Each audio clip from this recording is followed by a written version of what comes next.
Hello, my dear friends. Myself Ali Shankar Soni from IMC 2018-19 batch pass out. इस video में हम ये बात करने वाले हैं कि जो आपके एडमिट कार्ड्स आ गए हैं तो उसके रिगार्डिंग आपको क्या इन्फॉर्मेशन पता होनी चाहिए, कैसे उसको प्रिंट आउट करवाने के बाद क्या क्या चीज़ें करनी हैं और एग्ज़ाम में जाते समय क्या बातें ध्यान में रखनी है, वो सब हम सबसे पहले डिस्कस करेंगे। और इसी लेक्चर में मतलब जो है मीडिया सीन के रिगार्डिंग जो क्वेश्चन आए हैं लास्ट ईयर, ठीक है, वो भी मैं आपके साथ डिस्कस करूँगा और कहीं ना कहीं आपको बताऊंगा कैसे आपको करना चाहिए, ठीक है। तो उसके बारे में भी हम बात आगे करने वाले, लेकिन थोड़ा सा पहले एडमिट कार्ड के बारे में देख लेते हैं। सबसे पहले प्रिंट आउट निकालना है पूरे एडमिट कार्ड का। 3 पेज है, 3 पेज आपको प्रिंट आउट निकालने हैं। रंगीन प्रिंट आउट निकलना चाहिए, ब्लैक एंड वाइट नहीं हो, क्योंकि एडमिट कार्ड के मामले में रंगीन प्रिंट आउट ही चलता है, ठीक है। तो रंगीन प्रिंट आउट करवाना आजकल कोई बड़ी बात नहीं है, आराम से आप करवा सकते हैं। तो यहाँ आपको उसके बाद पर्सनल डिटेल चेक करनी है कि आपकी सारी डिटेल जो है सही है कि नहीं है। और यहाँ पे टाइम नोट करना है कि आपको 9:15 बजे 9:15 से पहले पहले तक जो है 9 से 9:15 के बीच में पहुँच जाओगे तो और अच्छा रहेगा। हालांकि आपका एग्ज़ाम 10 बजे से है, लेकिन 9:30 के बाद में एंट्री बंद हो जाएगी, गेट क्लोज हो जाएंगे, ठीक है। तो 9:15 के आसपास ही आपको पहुंच जाना है वहाँ पे, ठीक है। 15-20 मिनट पहले ही अगर आप रहें तो अच्छा रहेगा, ठीक है। तो इस टाइम पे आपको जो है एग्ज़ाम सेंटर तक पहुंचना है। अपना एग्ज़ाम सेंटर का जो एड्रेस है ठीक से नोट करें और गूगल से पहले ही पता लगा लें कि कहाँ है, और इंश्योर कर लें कि जब आप घर से या जहाँ से भी आप निकल रहे हों उस टाइम में आप पहुँच जाएंगे, ठीक है। और जिनका बहुत दूर है तो ऐसा कीजिए कि आप नाइट वहीं पे स्टे कीजिए, ताकि ऐसा नहीं हो कि आप ट्रेन से उतरे और सीधे जो है एग्ज़ाम सेंटर जा रहे हैं। यह आपके एग्ज़ाम के पॉइंट ऑफ व्यू से आपकी जो कंफर्टेबिलिटी है उसके हिसाब से ठीक नहीं रहेगा। तो इस चीज़ का भी आपको ध्यान में रखना चाहिए, उसके हिसाब से काम करेंगे तो अच्छा रहेगा। प्रिंट आउट निकालने के बाद में ये आपको अभी नहीं भरना है, इसमें आपको केवल अभी फ़ोटो अटैच कर लेनी है। और जो लेफ़्ट हैंड है जो आपका, ठीक है, लेफ़्ट हैंड का जो थंब है उसका जो है निशान यहाँ पे आना चाहिए। जैसे कि हम अंगूठा लगाते हैं तो वो यहाँ पे अंगूठा लगाना और कुछ नहीं करना। फ़ोटो अभी लगा लेनी है, अंगूठा अभी लगा सकते हो, सिग्नेचर चाहो तो अभी कर सकते हो, लेकिन इसे अभी फिल नहीं करना। मतलब ये सब जो चीज़ें आपको दिख रही है कि आपको फीवर है, कफ है या नहीं है, तो ये तो आज है ना। मान लीजिए आज ही आपने प्रिंट आउट निकाला 5 दिन पहले, तो आज ही आप भर रहे हैं, तो ये आप गलत कर रहे हैं। जब आप सेंटर पे पहुंच जाओ या पहुंचने से 1-2 घंटे पहले जो है आपको बताना है कि मुझे अभी फीवर, कफ, सांस लेने में तकलीफ़ ऐसा कुछ नहीं है, ठीक है। कोई बॉडी पे ऐसा साइन नहीं है जिससे कोविड के जो है लक्षण मेरे दिखें, ऐसा कुछ है नहीं, ठीक है। तो यहाँ आपको नाम, अपना पता लिख के और ये सब चीज़ें मेरे नहीं हैं, ये आपको भरना है, ठीक है। और इसमें सिटी का भी पूछा है, ठीक है। तो यहाँ पे आपको लिखा हुआ है कि आप तो लास्ट 2 वीक्स में आप कहाँ से कहाँ होते हुए कैसे आए हैं, ये सब चीज़ें जो हैं आपको बतानी पड़ेगी। कि आज तो आप इस सिटी में हैं, जैसे कि भोपाल आ गए हैं, लेकिन भोपाल कैसे आए हैं। कि मान लीजिए आप देहरादून के रहने वाले हैं, तो देहरादून से पहले दिल्ली आए हैं, दिल्ली के बाद ट्रेन पकड़ के ऐसे आए हैं, तो कैसे आप जो आए हैं, मतलब कहाँ कहाँ आपने स्टे किया है, वो सारी जानकारी आपको यहाँ टिक करने के बाद देनी है, ठीक। क्योंकि आप ट्रेवल करके आ रहे हैं। मान लीजिए कोई दिल्ली का है और पिछले 1 महीने से दिल्ली में रह रहा है, तो आपको यहाँ ये फिल नहीं करना है, इसको ब्लैंक ही आपको छोड़ देना है, ठीक है। उसके बाद इम्पोर्टेंट चीज़ें हैं। तो यहाँ देखिए एक डाउट बहुत पहले से आ रहा था कि मान लीजिए सर रीजनिंग के जो क्वेश्चन हैं तो उसमें हमें कॉपी पेन की ज़रूरत पड़ेगी, तो क्या घर से कॉपी लेके जाना है। घर से कॉपी लेकर नहीं जाने हैं, आपको जो है एक पेन ही लेकर जाना है। पेन के सिवा आपको लिखने के लिए कुछ नहीं लेके जाना, ठीक है। आपको क्या चीज़ें लेके जानी है, देखिए आप खुद जाएंगे एक तो, और आपके साथ एक पेन जाएगा। पेन के साथ आपका जो आईडी प्रूफ है वो होना चाहिए। एडमिट कार्ड तो है ही, आईडी प्रूफ भी उसका होना चाहिए, वो भी ओरिजिनल। फोटोकॉपी या डुप्लीकेट नहीं चलते हैं, ठीक है। ओरिजिनल आईडी प्रूफ होना चाहिए, चाहे वो पैन कार्ड हो, चाहे आधार कार्ड हो, जो भी आपके पास है। पेन हो चाहे आपके पानी की बोतल हो, हर चीज़ ट्रांसपेरेंट रहे तो अच्छा है। किसी तरह का जो इलेक्ट्रॉनिक डिवाइस हो, जैसी घड़ी हो सकती है, स्मार्ट वॉच जिसे कहते हैं, फिटनेस बैंड वगैरह जो होते हैं, इस तरह की कोई भी चीज़ आपको जो है इलेक्ट्रॉनिक आइटम नहीं लेके जाना।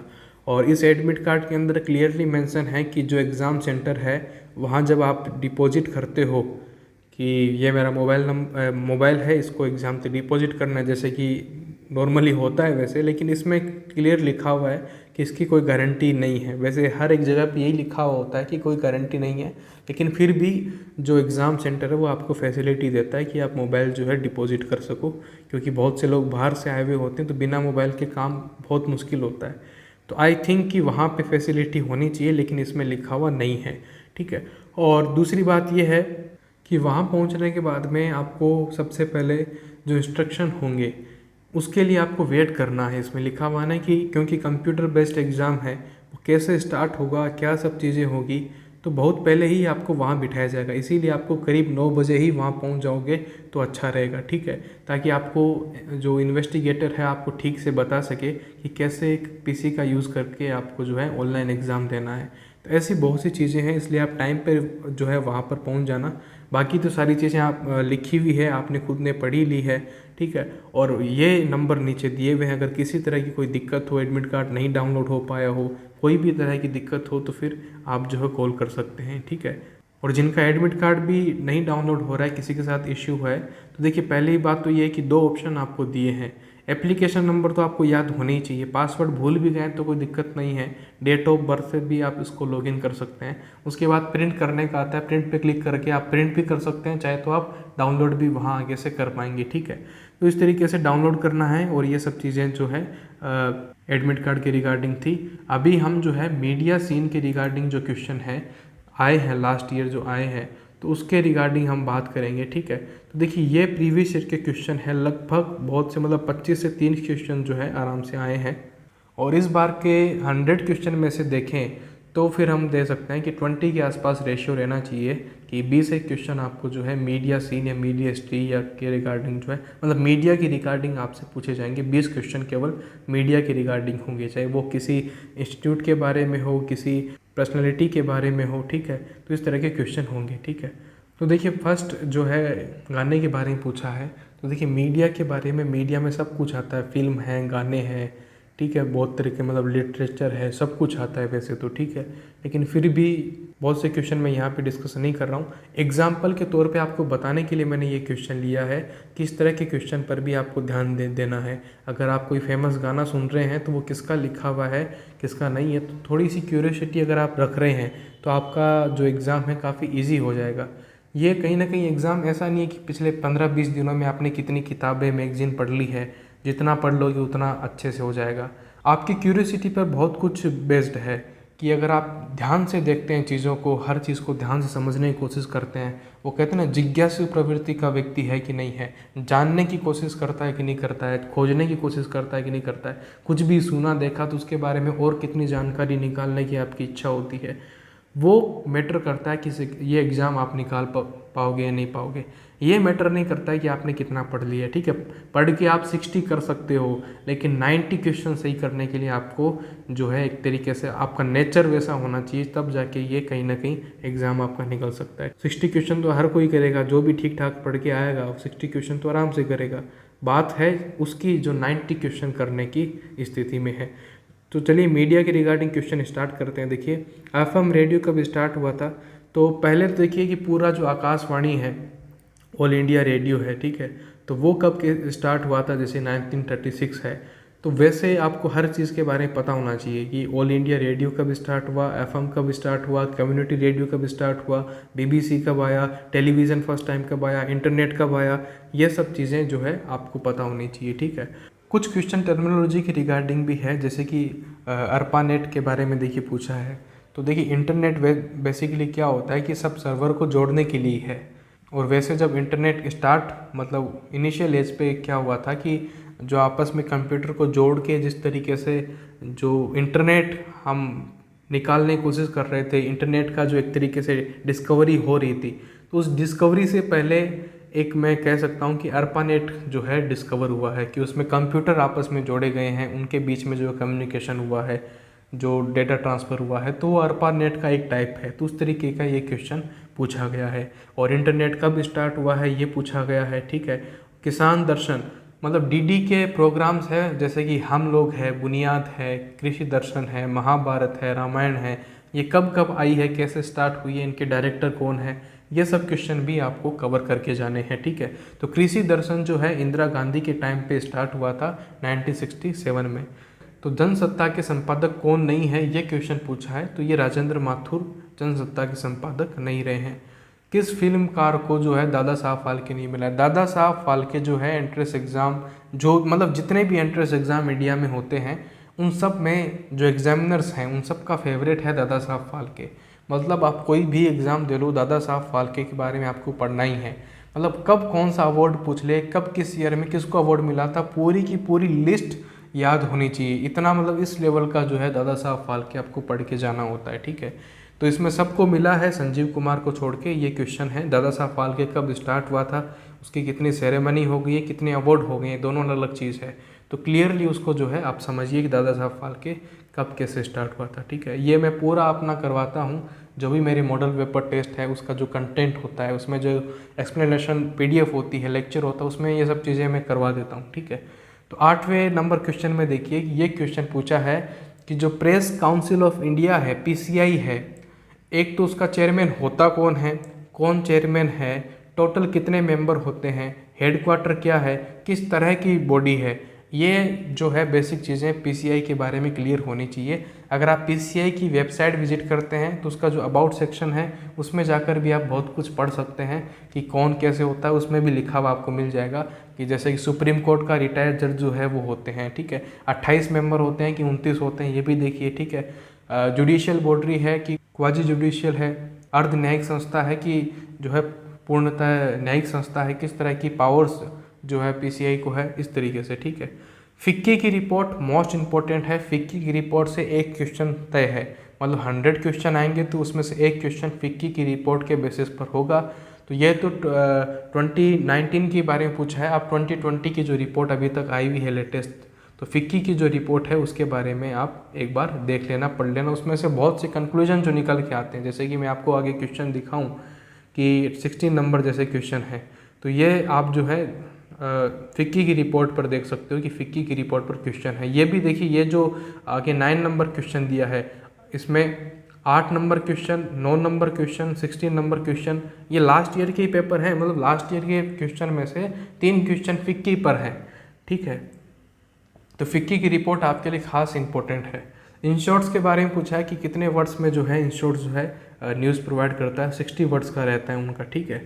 11 नंबर क्वेश्चन में देखिए ये कन्फ्यूजन करने वाला थोड़ा सा है। जैसे कि राउटर्स की अगर आप इस्टेब्लिशमेंट की बात करें, कैसे राउटर्स स्टार्ट हुआ, तो वो जर्मन के थे, लेकिन उन्होंने जब एजेंसी बनाई थी, या आज भी जो एजेंसी चल रही है, तो ब्रिटिश के टाइम की थी और ब्रिटिश के टाइम की ही है, तो ये ब्रिटिश एजेंसी है, ठीक है। तो 11 नंबर जो क्वेश्चन है, 11 नंबर जो क्वेश्चन है उसका आंसर जो है B है।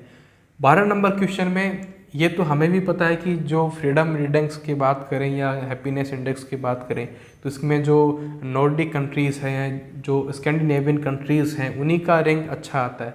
लेकिन फिर भी स्वीडन भी आपसे पूछ लिया है, स्विट्ज़रलैंड भी डाल दिया है, तो मुश्किल है थोड़ा सा कहना।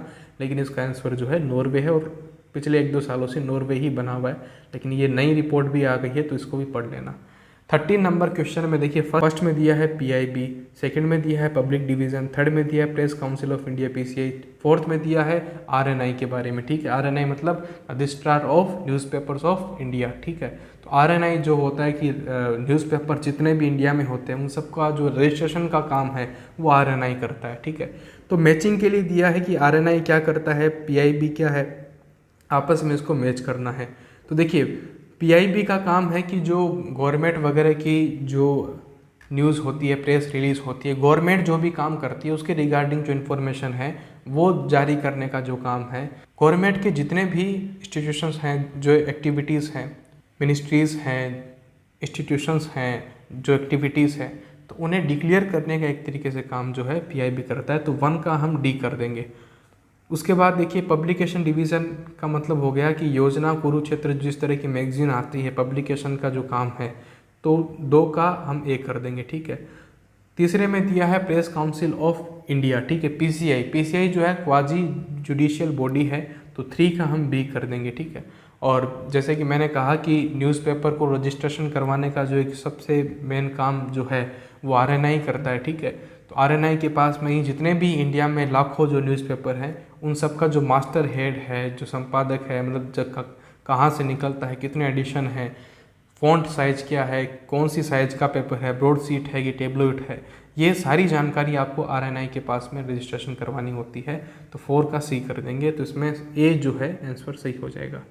मुद्रा कम्युनिकेशन, देखिए नाम से ही थोड़ा पता चलता है कि या तो न्यूज एजेंसी है नहीं तो एडवर्टाइजिंग एजेंसी है, लेकिन फिर भी अगर आपको इस तरह का नाम दिखे और केवल कम्युनिकेशन लिखा हो तो कम्युनिकेशन वाली जो कंपनीज हैं मोस्टली एडवर्टाइजिंग एजेंसीज होती है, ठीक है। तो 14 का B आंसर सही है। एम्बार्गो मतलब ये होता है कि थोड़ी सी रोक लगाना होता है, कि मान लीजिए हम इंडिया से एक्सपोर्ट इंपोर्ट है, किसी तरह का रोक लगाते हैं, जैसे कि अभी पेंडेमिक के टाइम में बहुत से ऐसे प्रोडक्शन थे, मतलब प्रोडक्ट थे जिस पे रोक लगाई गई, तो इस तरीके की जो टर्म है वो एम्बार्गो है। तो a ban on publication before specific day या स्पेसिफिक डे तक हम जिस तरह की रोक लगाते हैं, तो 15 का B सबसे अप्रोप्रिएट आंसर मैं कहूँगा, ठीक है। 16 नंबर में देखिए, 16 नंबर में भी फिक्की के ऊपर पूछा गया है और एक तरीके से कॉमन सेंस की वाली बात की गई है। अगर आपने फिक्की की रिपोर्ट पढ़ी है और याद नहीं भी है ना, फिर भी आप जो 16 नंबर दे सकते हो, क्योंकि बेसिक अंडरस्टैंडिंग है।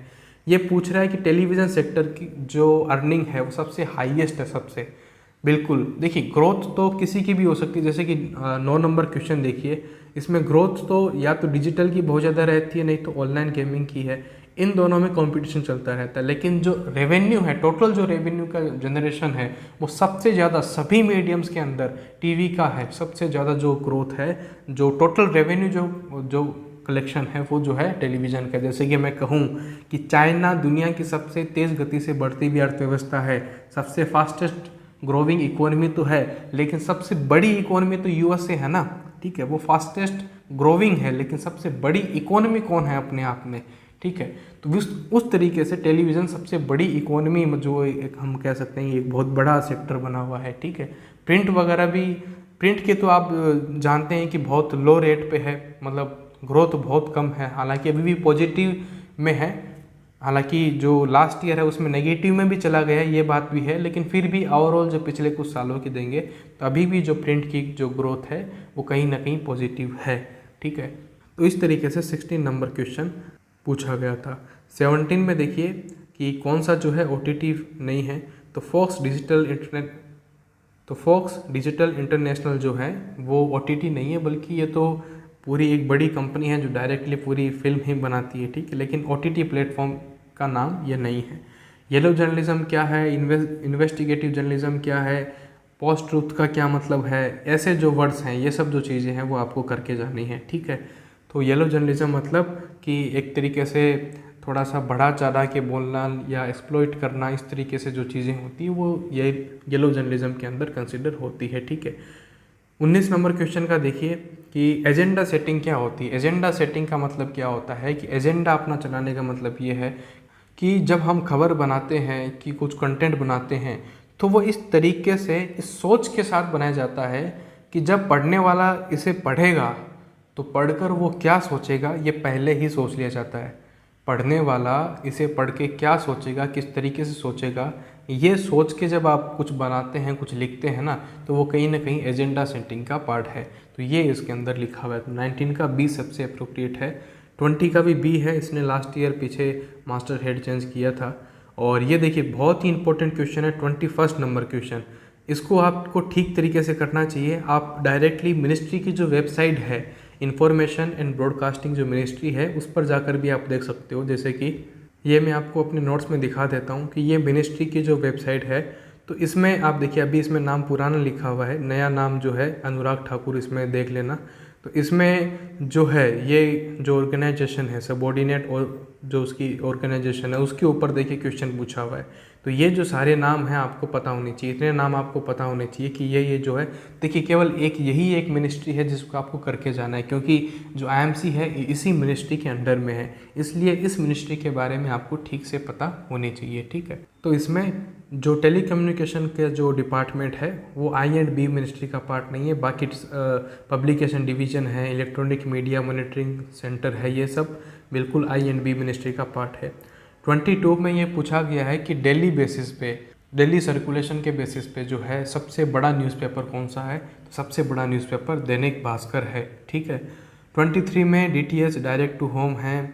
और 24 में देखिए, 24 में जैसे कि इस तरीके से क्वेश्चन पूछा गया है कि अगर आपने बरखा दत्त वाला केस सुना हो कि जब कारगिल वॉर के टाइम में बरखा दत्त वहाँ पे रिपोर्टिंग कर रही थी, लाइव रिपोर्टिंग कर रही थी, तो उसमें पाकिस्तान के जो लोग हैं, जो आतंकवादी हैं, उनको बहुत बड़ा फ़ायदा हो गया था।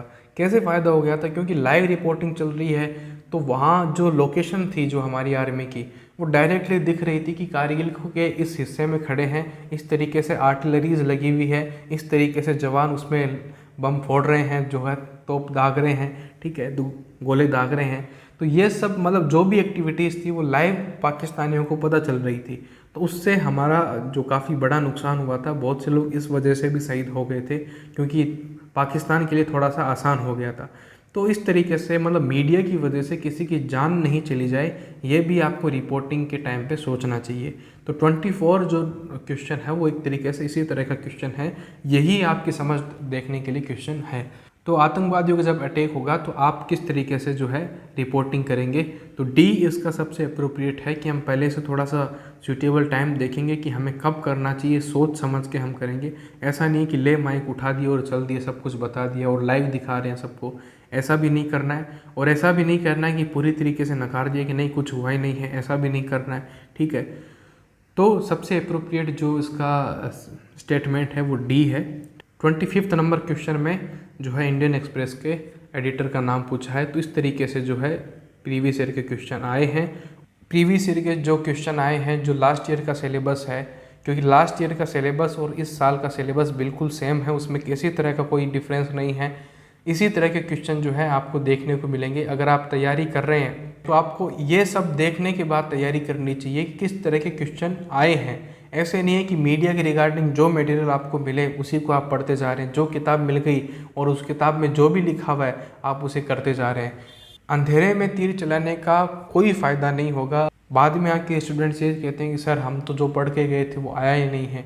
तो आएगा कैसे? जब आप पढ़ ही अलग दिशा में रहे हो तो फिर कैसे आएगा, ठीक है। जिस डायरेक्शन में जिस तरह के क्वेश्चन पूछे जा रहे हैं उस पर ज़्यादा फोकस कीजिए। इधर उधर के मटेरियल पे, इधर उधर की किताबों पे टाइम वेस्ट करने का कोई फ़ायदा नहीं होगा, ठीक है। तो ये मेरा कोर्स है, इस तरीके से मटेरियल आपको मिल जाता है। जैसे कि मीडिया शीन का जो है पूरी PDF इसमें है, ठीक है। प्रीवियस ईयर के क्वेश्चन पहले मैं डिस्कस करता हूँ। हालांकि अब लेक्चर आपको नहीं मिल पाएंगे क्योंकि बहुत लेट हो गए आपसे, लेकिन फिर भी ये PDF आप जो है अगर आप पढ़ते हैं तो इसमें हर तरह की जानकारी है, कंटेंट को, जो चीज़ों को है कवर कर सकते हैं। तो अगर आपको ज्वाइन करना हो तो डिस्क्रिप्शन में मेरी लिंक दी हुई है टेलीग्राम के कॉन्टैक्ट की। और किसी को इश्यू हो अगर कॉन्टैक्ट करने में तो नंबर भी दिए हुए हैं, नंबर सेव करने के बाद में आप मुझे कॉन्टैक्ट कीजिए टेलीग्राम पर। और अगर आपको लेक्चर अच्छा लगा हो और आप चाहते हैं कि नेक्स्ट भी इस तरीके के लेक्चर लाए जाएँ तो आप प्लीज़ कमेंट बॉक्स में बता सकते हैं। Thank you very much.